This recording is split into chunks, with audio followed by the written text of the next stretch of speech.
Sinabihan ni Jacob ang kanyang kuya Roldan na wala ng tiwala ang kanilang kasamahan kay Tanda. Pwedeng-pwede na niyang kunin ang posisyon ni Tanda. Bakit hindi siya gumagalaw? Ngunit hindi interesado si Roldan sa Bakunawa. Kaya siya sumama dahil gusto niya malaman na ligtas si Jacob. Ang mahalaga sa kanya ngayon ang kanyang anak at maibalik na sa kanya si Enzo. Wala na siyang pakialam sa Bakunawa at kay Tanda. Nagalit naman si Jacob dahil iniisip pa rin niya na isang makasarili ang kanyang kuya Roldan at sinabihan niya ang kanyang kuya na magkanya-kanya na lamang sila ngayon.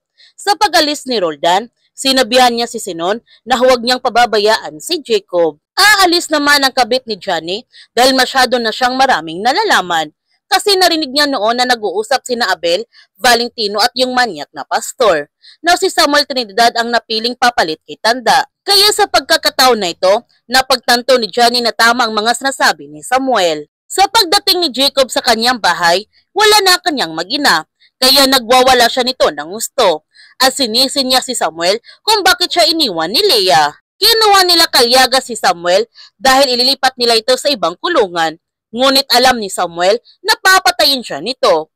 Dumating naman si Johnny at gumawa siya ng gulo upang maibigay niya kay Samuel ang susi. Sa pag-alis nila Samuel, sinundan kagad ito ni Johnny at hinarangan naman ni Johnny isang motor na sumusunod sa sinasakyan ni Samuel at nagkaroon sila nito ng laban dahil ang akala ni Johnny na papatayin niya si Samuel. Noong nalaman ni Agnes na si Johnny ang kanyang nakalaban, hinubad niya ang kanyang helmet upang magpakilala siya nito. Sinabihan niya si Johnny na magkasama sila ni Samuel sa operasyon. Kaya siya nandito upang iligtas si Samuel. Kaya sa pagkakataon na ito, nagtutulungan ang dalawa para iligtas si Samuel at nagtagumpay naman silang dalawa nito. Noong ligtas na si Samuel, dito na nga isiniwalat nila Agnes at Samuel kay Johnny ang buong katotohanan. At sinabi naman ni Samuel na may tani na ang buhay ni Diego, kaya siya ang gustong ipapalit bilang leader ng Bakunawa.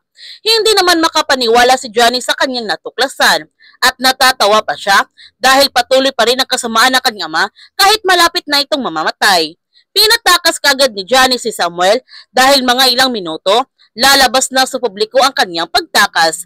Hindi lang Bakunawa ang maghahabol sa kanya ngayon, kundi buong kapulisan na. Samantala, inanunsyo na nga ni Balagtas sa publiko ang pagtakas ni Samuel at ipinalam din niya na may 10 milyon na patong sa ulo si Samuel. Kaya hindi lang mga kapulisan at Bakunawa ang maghahabol ngayon kay Samuel, pati na ang mga mamamayan. Tinawagan naman ni Samuel ang kanyang pamilya dahil walang kasiguraduhan kung mabubuhay pa siya. At isiniwalat din niya kay Leah na ang kanyang amang dahilan kung bakit siya nanalo sa korte dahil hawak ni Diego sa liig ang piskal. Nasasaktan ng husto si Leah sa kanyang nalaman at hindi pala totoo ang mga sinasabi ng kanyang ama na poprotektahan siya nito. Mas pinili ng kanyang ama ang sindikato kaysa sa kanya. Kaya simula ngayon, kinamumuhian na ni Leah ang kanyang ama. Kaya huwag natin palalapasin ang huling linggo ng Sins of the Father.